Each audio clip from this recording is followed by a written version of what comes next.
레위기 강해의 9번째 말씀, 본문은 레위기 10장입니다.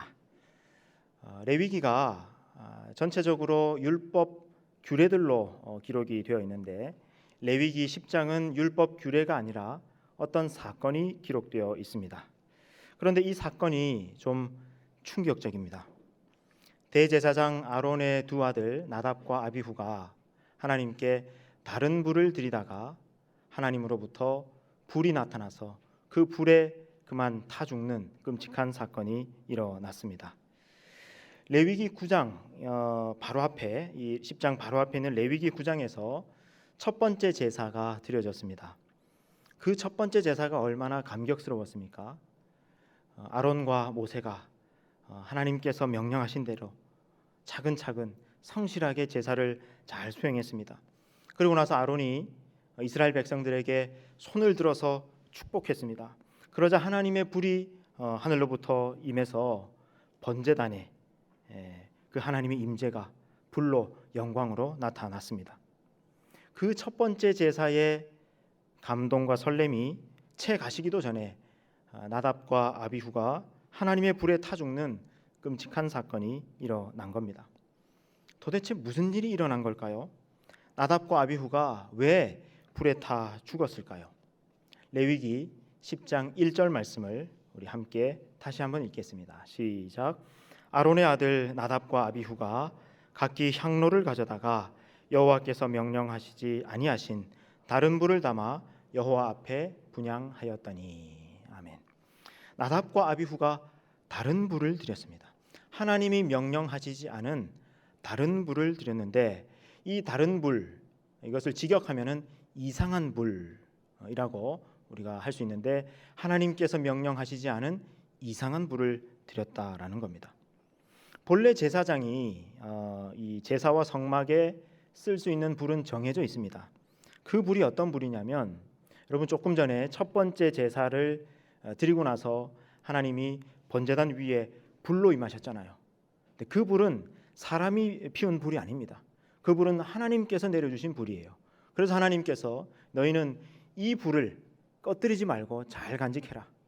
그리고 앞으로 성막과 제사에 쓰이는, 이 회막에서 쓰이는 모든 불은 이 불로 써라 라고 하나님께서 분명히 말씀하셨는데, 이 나답과 아비후가 이 명령에 주의를 기울이지 않았던 겁니다.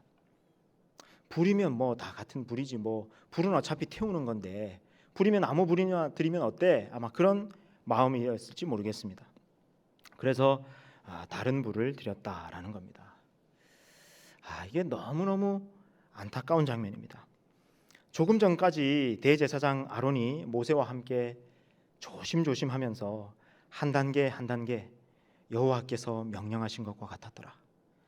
여호와께서 명령하신 것과 같았더라. 그렇게 하나님 앞에 최선을 다해서 이 제사를 잘 드렸지 않습니까? 그런데 그 아론의 아들 나답과 아비후가 부주의해가지고 그만 다른 불을 드렸고, 그래서 그 자리에서 불에 타 죽고 만 것입니다. 여러분, 나답과 아비후가 보통 사람이 아닙니다. 특별한 사람이에요. 대제사장 아론의 첫째, 둘째 아들이었고요. 그리고 모세와 아론과 함께 시내산에 올라가지고 하나님의 영광을 뵙고 하나님 앞에서 먹고 마시면서 하나님과 언약을 맺었던 그 장본인들이 바로 나답과 아비후였습니다. 특별한 사람이었습니다. 그래서 이들이 어쩌다가 도대체 이렇게 부주의하게 됐는지, 왜 다른 불을 드렸는지, 이게 너무너무 안타까운 겁니다. 교훈입니다. 이 충격적인 사건을 통해서 하나님께서 이스라엘 백성들에게, 그리고 오늘 이 시간 성경을 읽는 우리들에게 교훈하시는 겁니다. 대제사장 아론의 아들들이라도, 시내산에 올라서 하나님의 영광을 직접 배웠던 사람들이라도 하나님께서 명령하시지 않은 다른 불을 드리다가는 죽는다. 하나님은 그만큼 거룩한 분이시다. 거룩한 것과 속된 것을 분별해야 한다. 부정한 것과 정한 것을 분별해야 한다. 그렇지 않으면 하나님의 거룩에 충돌되어서 이처럼 죽는 수가 있다. 교훈하시는 겁니다. 나답과 아비후가 어쩌다가 이렇게 되었을까요? 도대체 왜? 여러분 궁금하지 않습니까? 어쩌다가 여러분, 이 첫 제사를 드리고 난 직후예요. 첫 제사를 드리면서 얼마나 여러분 긴장됐겠습니까? 그리고 아론과 모세가 한 단계 한 단계 정말 떨림으로 제사를 지금 집전했잖아요. 근데 어쩌다가 이런 부주의한 결과를 초래하고 말았을까요?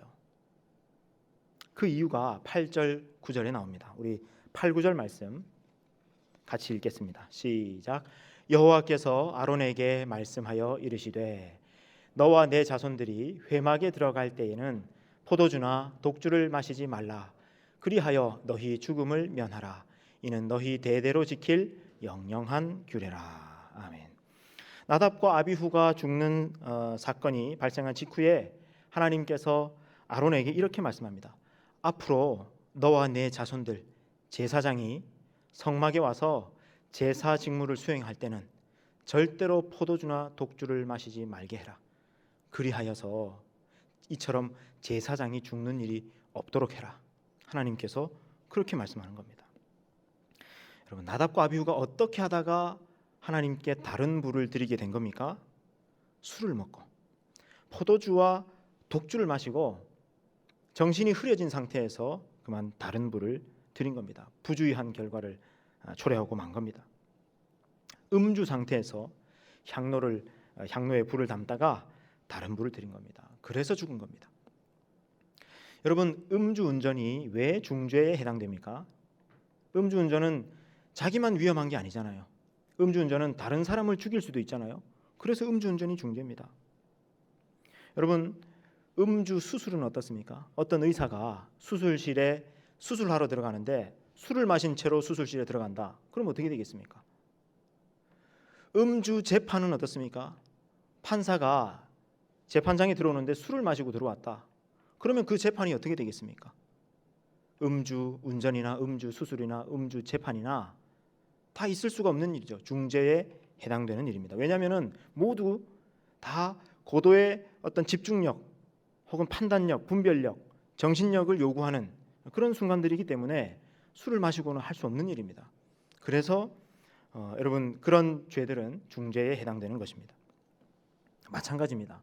여러분, 제사장이 거룩한 제사 직무를 수행하는데 술을 마셔가지고 부주의하게 되면 하나님이 명령하신 대로 제사를 수행하지 못합니다. 그러면은 제사를 드리다가 하나님의 거룩에 충돌되어서 이런 죽는 일이, 끔찍한 일이 생길 수가 있는 겁니다. 음주운전, 음주 수술, 음주 재판이 안 되는 것처럼 음주 제사도 안 되는 겁니다. 그래서 나답과 아비후가 죽은 겁니다. 하나님이 아론과 제사장들에게 제사 직무를 수행할 때 너희는 절대로 술을 마시지 말아라 명령하시면서 이 점을 당부하십니다. 여러분, 레위기 10장 10절부터 11절 말씀 다시 한번 같이 읽겠습니다. 시작. 그리하여야 너희가 거룩하고 속된 것을 분별하며 부정하고 정한 것을 분별하고 또 나 여호와가 모세를 통하여 모든 규례를 이스라엘 자손에게 가르치리라. 아멘. 제사장이 제사 직무를 수행할 때 술을 마시지 않아야 어떻게 한다는 겁니까? 거룩한 것과 속된 것을 분별할 수 있고 부정한 것과 정한 것을 분별할 수 있다. 제사 직무는 그만큼 거룩한 것이고 그만큼 엄중한 것이다. 여러분, 이게 레위기 10장에서 일어났던 사건입니다. 자, 여러분 어떻습니까? 레위기 10장에서 만나는 하나님 좀 낯설지 않습니까? 우리가 알기로 하나님은 정말 사랑 많으신 하나님, 자비로우신 하나님, 노하기를 더디하시는 하나님이신데 불 잘못 사용했다고 해서 제사장이 그 자리에서 이렇게 죽기도 합니까? 싶은 그런 낯설미 우리에게 있습니다. 바로 여기에 레위기가 우리에게 주시는 메시지가 있습니다. 우리 하나님은 거룩하신 하나님이라는 사실입니다. 하나님은 우리 마음대로 조종할 수 있는 그런 분이 아닙니다. 여러분, 인간의 타락한 본성 또 죄성은 자기 욕망과 자기 이익을 위해서 누군가를 끊임없이 길들이고 지배하고 또 조종하려고 합니다. 그런데 사람이 하나님도 그러려고 한다는 겁니다.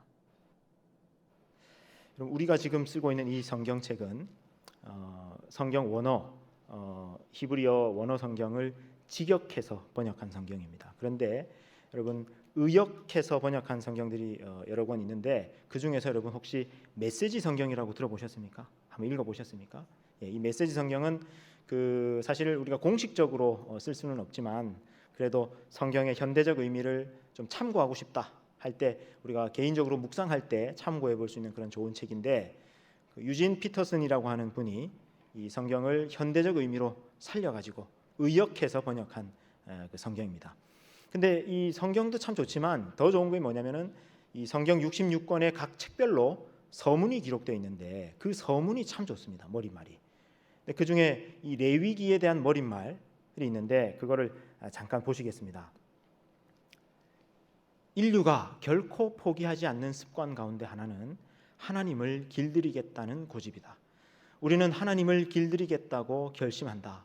우리의 계획을 위해 하나님을 이용할 방법을 생각해낸다. 우리의 계획과 야망과 기호에 들어맞는 크기로 하나님을 축소시키려 한다.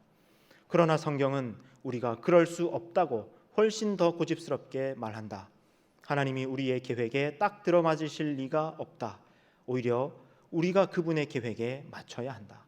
우리는 하나님을 이용할 수 없다. 하나님은 도구나 기구나 신용카드가 아니시다. 무슨 얘기입니까? 죄성을 가지고 있는 우리 인간들은 하나님마저 길들이려고 한다는 겁니다. 여러분, 하나님을 길들인다고 하는 것이 말이 되는 얘기입니까? 그 표현 자체로 너무 불경스러운 얘기 아닙니까? 그런데도 인류는 신을 길들이려고 한다는 겁니다. 여러분, 세상 이방 종교들, 미신 주술들 한번 보십시오. 자기 이익과 자기 욕망을 위해서 끊임없이 신을 길들이고 어르고 달래고 조종하려고 합니다. 그런데 여러분, 인류의 그 죄악된 본성이 하나님께도 그렇게 시도된다는 것입니다. 하나님께 나를 맞추려고 하는 것이 아니라 하나님을 내게 맞추려고 한다는 겁니다. 다시요. 하나님께 나를 맞추려는 것이 아니라 하나님을 내게 맞추려고 한다는 겁니다. 그래서 하나님을 내 마음대로, 내 욕망대로, 내 이익대로 움직이려고 합니다. 그런데 하나님은, 거룩하신 하나님은 그렇게 되지 않습니다. 우리 하나님은 거룩하신 하나님이십니다. 여러분, 하나님이 거룩하시다라는 것은 하나님이 이방신, 가짜신, 가짜 종교와는 근본적으로 다르시다는 겁니다. 우리 하나님이 거룩하시다는 것은 하나님은 세상 이방 종교 가짜 신들처럼 사람이 조종하고 길들일 수 있는 그런 분이 아니라는 겁니다. 여러분, 우리 하나님은 우리를 정말 사랑하시는 분입니다. 맞습니까? 그런데 그렇다고 해서 우리가 하나님을 마음대로 조종할 수 없습니다. 하나님은 알라딘의 요술 램프가 아닙니다. 레위기가 이걸 보여줍니다. 여러분, 오늘 레위기 10장에서 하나님이 좀 낯설다, 하나님이 좀 낯설게 느껴지십니까? 내가 평소에 알던 하나님과는 좀 다르게 낯설게 느껴지십니까? 네, 그게 바로 하나님의 거룩하심이 느껴지는 겁니다. 하나님은 우리를 너무나 사랑하시고 우리를 정말 친밀하게 대하십니다. 그래서 하나님이 참 친숙하게 느껴집니다. 여러분, 신앙생활을 오래 할수록 그렇죠? 하나님 너무 익숙하고 친숙하고 그러죠? 그리고 또 예수님에 대해서도 우리가 찬양 가사와 고백에서도 주는 나의 친구, 그러니까 너무 친하고 익숙하고 친숙한 그런 하나님이신데, 그런데 어느 순간 그 하나님이 낯설게 느껴지는 순간이 있습니까? 하나님이 거룩한 분이시기 때문에 그렇습니다. 우리 하나님은 우리를 사랑하셔서 우리를 친밀하게 또 가까이 대하십니다. 그런데 그럴수록 하나님을 가까이 하면 가까이 할수록 여러분 잊지 마십시오. 우리 하나님은 거룩한 분이심을 잊어서는 안 됩니다. 레위기 10장 3절 말씀, 여러분 오늘 이 레위기 10장 전체의 주제 메시지가 되는 말씀입니다. 레위기 10장 3절에다가 줄을 그어 놓으시면서 우리 같이 한번 읽겠습니다. 레위기 10장 3절. 자, 시작. 나는 나를 가까이 하는 자 중에서 내 거룩함을 나타내겠고 온 백성 앞에서 내 영광을 나타내리라. 하나님은 거룩한 분이시다. 하나님은 하나님을 가까이 하는 사람에게 당신의 거룩함을 나타내신다. 여러분, 이 말씀의 의미를 아시겠습니까? 레위기 연구가인 고든 웬함이라고 하는 분이 이 레위기 10장 3절을 의역해서 번역합니다. 저는 이 번역이 참 좋습니다. 여러분 잘 들어보십시오. 이렇게 말씀합니다. 사람은 하나님을 가까이 하면 할수록 하나님의 거룩하심과 영광을 그만큼 더 주의해야 한다. 하나님을 가까이 하면 할수록 하나님의 거룩하심과 영광을 그만큼 더 주의해야 한다. 여러분, 이게 레위기 10장의 메시지입니다. 오늘 이 자리에 앉아서 예배 드리신 여러분, 온라인으로 예배 드리신 여러분, 하나님의 사랑을 많이 받았습니까? 바다보다 넓고 하늘보다 높은 하나님의 사랑을 받았습니까? 그래서 혹 하나님이 너무 편해져 버리지는 않았습니까? 내가 하나님을 대충 대해도 될 만큼 하나님이 편해져 버리지는 않았습니까? 하나님을 가까이 하면 할수록 하나님의 거룩하심과 영광에 더 주의해야 합니다. 더 주의를 기울여야 합니다. 코로나 때문에 온라인 예배가 길어졌습니다. 지금 이 시간에도 현장 예배를 드리는 우리 청년들보다 온라인 예배를 드리는 청년들이 훨씬 더 많습니다. 지금 온라인 예배를 드리시는 여러분, 현장을 사모하지만 부득불하게 온라인 예배를 드리실 줄 압니다. 그리고 여러분 나름대로 최선을 다해서 온라인 예배를 드리고 계실 줄 믿습니다. 그런데 온라인 예배가 이렇게 길어지면서 혹 온라인 예배가 너무 편해져 버리지는 않았습니까? 여러분, 예배가 무엇입니까? 예배는요, 예를 갖추어서 하나님을 경배하는 겁니다. 이게 예배예요. 그런데 여러분, 혹시 하나님 앞에 예배 드리고 있는 지금 이 순간 하나님 앞에 예를 갖추고 있습니까? 혹시 하나님이 너무 편해져 버리지는 않았습니까? 너무 익숙하고 친숙해져서 하나님이 편해져 버리지는 않았습니까? 그래서 예배를 시청하거나 혹은 예배를 관람하거나 혹은 예배를 심지어 쇼핑하고 있지는 않습니까? 잊지 마십시오. 다시 하나님의 거룩하심에 주의를 기울여야 합니다. 하나님을 가까이 하면 할수록 하나님의 거룩하심과 하나님의 영광에 더욱 주의를 기울여야 합니다. 여러분, 우리 믿음의 선배들은 하나님을 정말 경외하는 마음이 있었습니다. 경건의 모양을 갖추기 위해서 많은 노력을 했습니다. 그런데 지금 우리는 경건의 능력은 고사하고 경건의 모양마저 다 잃어버리고 있지는 않습니까? 옛날에요, 우리 할아버지 할머니 믿음의 선배들은요, 주일에 예배 드리기 위해서 토요일부터 준비합니다. 옷을 준비하고 주일에 입을 옷을 준비하고요, 목욕을 하고, 또 어떤 분들은 주일에 헌금할 거라고 이 1,000원짜리 지폐를 다림질합니다. 이거 하나님께 드리는 건데 어떻게 이거를 그냥 드릴 수 있나? 다림질합니다. 그리고 봉투에 넣어서 정성껏 드립니다. 1,000원짜리 다림질 한다고 해서 이게 10,000원짜리 되는 거 아니지만은 뭡니까? 마음이거든요. 마음. 하나님께 더 예를 갖추고 싶은 마음, 하나님께 더 정성을 다해 예배 드리고 싶은 마음인 거예요. 저는 오늘 여러분에게 다시 우리도 그 옛날 할머니들처럼 우리도 돈 다려서 냅시다, 그렇게 헌금합시다라고 말하는 것이 아닙니다. 뭡니까? 핵심이 뭡니까? 하나님께 더 예를 갖추는 마음, 그 태도, 그 자세 회복하자라는 것입니다. 여러분, 하나님이 무한히 사랑이 많으신 분이라고 해서 하나님이 한없이 편해져 버려서는 안 됩니다. 하나님은 사랑 많으신 분임과 동시에 거룩하신 분입니다. 여러분, 성경에서 이 거룩하신 하나님을 만난 사람들은요, 저마다 그 하나님 앞에 감히 설 수조차 없었습니다. 여러분, 모세, 하나님과 동행했던 모세, 하나님의 가장 가까이서 하나님의 사역을 감당했던 모세도 어떻게 됩니까? 하나님의 영광을 보여달라고 하니까 하나님께서 못 보여주시죠. 직접 하나님의 얼굴을 대면했다가는 죽을 수도 있기 때문에 모세는 겨우 하나님의 뒷모습을, 그 영광을 잠깐 본 것으로 그쳐야 했습니다. 여러분, 이사야 선지자, 이사야 6장에 나오는데 이사야 선지자가 하나님으로부터 부름 받을 때도 어땠습니까? 이사야가 하나님의 영광을 봅니다.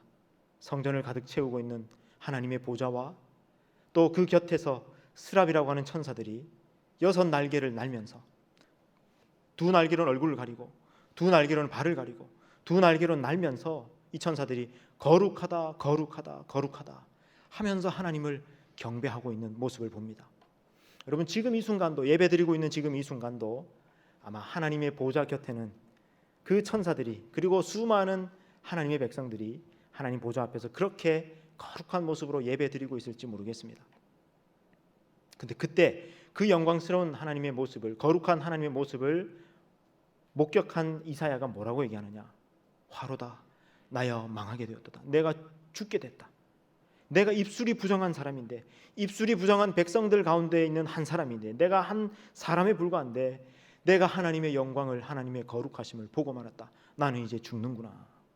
여러분, 이것이 하나님의 거룩하심을 목격한 사람들의 공통된 고백이에요. 사도 요한도 마찬가지입니다. 요한계시록 1장에 보면 요한이 영광스러운, 부활하신 예수님의 그 거룩과 영광스러운 모습을 봅니다. 그러자 이 사도 요한이요, 납작 엎드려져 가지고 내가 두려워 죽게 됐다 할 만큼 이 요한이 하나님 앞에, 예수님 앞에 엎드립니다. 여러분, 요한이요, 이 땅에서 예수님과 함께 사역하면서 다닐 때 예수님과 정말 친밀한 사이였습니다. 얼마나 친밀했냐면은 요한이 예수님 최후의 만찬 때 예수님 품에 기대어 봤을 정도로 그렇게 예수님과 요한은 각별한 사이였어요. 친밀한 사이였습니다. 그런데 이 요한이 부활하신 예수님, 본래의 영광스러운 그 영광을 가지고 계신 예수님, 거룩하신 예수님을 딱 보자마자 첫 번째 나왔던 반응이 뭐냐면은 엎드려서 내가 죽게 됐구나 하면서 두려워 떠는 모습이었습니다. 여러분, 잊지 마십시오. 하나님을 가까이 하면 가까이 할수록, 하나님과 친밀해지면 친밀해질수록 하나님의 거룩하심, 하나님의 영광에 더욱 주의를 기울여야 합니다. 우리 하나님은 우리가 편해져 버려도 되는 분, 심지어 우리가 길들일 수 있는 그런 이방 종교 가짜 신이 아닙니다. 영원토록 높임 받으실 거룩하신 하나님이십니다. 여러분, 회복합시다. 지금 이 시점에서 여러분 회복합시다. 거룩하신 하나님, 그리고 영광스러운 하나님 앞에서 하나님을 경외하는 마음 회복하십시다. 시편 2편 11절 말씀입니다. 이렇게 말씀합니다. 여호와를 경외함으로 섬기고 떨며 즐거워할지어다. 하나님을 경외함으로 섬기고 또 떨며 즐거워할지어다.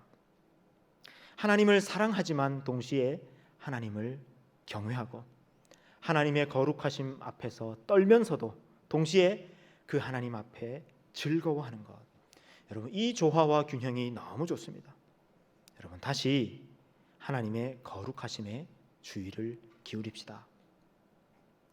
나답과 아비후는 술에 취해서 부주의하게 됐고, 그래서 하나님의 거룩하심에 주의를 기울이지 못했습니다. 술만 우리를 취하게 하는 것이 아닙니다. 여러분을 취하게 하는 것은 무엇입니까? 어떤 사람은 세상 문화에 취해서 하나님의 거룩이 안 보입니다. 어떤 사람은 성공에 취해서 하나님의 거룩하심이 안 보입니다. 어떤 사람은 욕망에 취해서 하나님의 거룩하심이 안 보입니다. 어떤 사람은 게으름에 취해서 하나님의 거룩하심이 안 보입니다. 어떤 사람은 자기에 취해서 하나님의 거룩하심이 안 보입니다. 여러분을 취하게 하는 것은 무엇입니까? 깨어나십시다. 깨어나십시오. 깨어나셔서 다시 거룩하신 하나님, 영광스러운 하나님의 주의를 기울이십시오. 나는 나를 가까이 하는 자 중에서 내 거룩함을 나타내겠고 온 백성 앞에서 내 영광을 나타내리라. 거룩하신 하나님을 경외하고 또 그 거룩하신 하나님께 나아가고 그 거룩하신 하나님과 동행하는 거룩한 하나님의 백성들이 다 되시기를 우리 주님의 이름으로 축원합니다.